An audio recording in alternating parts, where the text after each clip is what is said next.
pertemuan Pak Surya Paloh dengan Pak Jokowi itu membahas salah satunya adalah soal resapel ini, yang kedua adalah kontrak politik, komitmen politik, mungkin juga yang ketiga menanyakan komitmen Nasdem untuk mengawal pemerintahan Pak Jokowi sampai 2024. Dan setelah ini apakah mungkin resapel atau tidak? Ya mungkin saja. Juga terkait dengan Partai Nasdem yang sudah mendahului mendeklarasikan calon presidennya. Ya, ini juga menjadi catatan. Satu, kinerjanya, dua, termasuk partainya. Kalau memang gentle betul sudah seperti itu gitu ya, akan lebih baik menteri-menterinya lebih baik mengundurkan diri, itu lebih gentle. Perubahan anggota kabinet adalah kewenangan prerogatif presiden. Jangan sampai ada presiden-presiden mendadak yang mencoba berasumsi dirinya sebagai presiden atau mempengaruhi presiden. Jangan serahkan itu pada presiden. Ya, kita kan sekarang tahu ada 3 orang menteri dari Nasdem yang saat ini masih ada di kabinet Presiden Jokowi. Yang ditakutkan kalau mereka ini masih ada di dalam kabinet, antitesa yang ada di Anies ini menular kepada menteri-menteri ini. Takutnya, ini yang saya takutkan, tidak sejalan lagi. Akhirnya apa?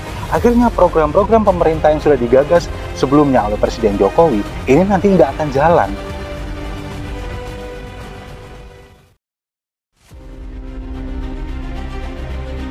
Mendadak minta ketemu Jokowi, Surya Paloh takut kadernya di reshuffle. Banyak pertanyaan di balik isu reshuffle yang akan dilakukan oleh Presiden Jokowi.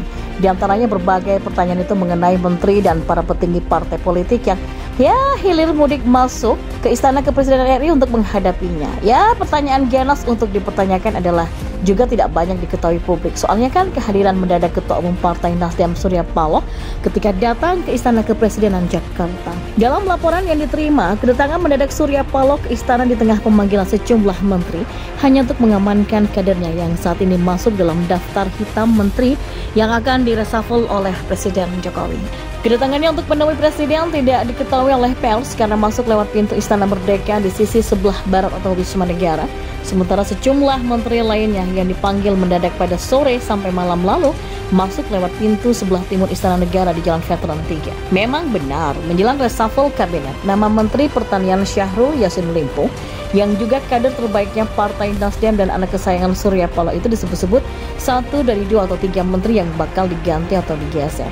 Menanggapi hal tersebut, Ketua Dewan Pimpinan Pusat PDIP Jarod Saiful Hidayat mengatakan usulan untuk mengevaluasi 2 menteri Nasdem, yaitu Menteri Pertanian Syahrul Yassin Limpo dan Menteri Lingkungan Hidup dan Kehutanan Siti Nurbaya Bakar, tidak hanya didasarkan pada kinerjanya. Juga terkait dengan Partai Nasdem yang sudah mendahului mendeklarasikan calon presidennya. Ya, ini juga menjadi catatan.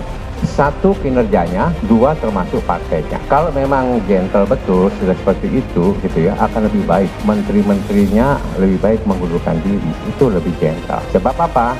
Rupanya mungkin agak tidak cocok dengan kebijakan Pak Jokowi. Namun hingga saat ini Presiden Jokowi kembali meminta publik untuk menunggu rencana kocok ulang atau reshuffle kabinet.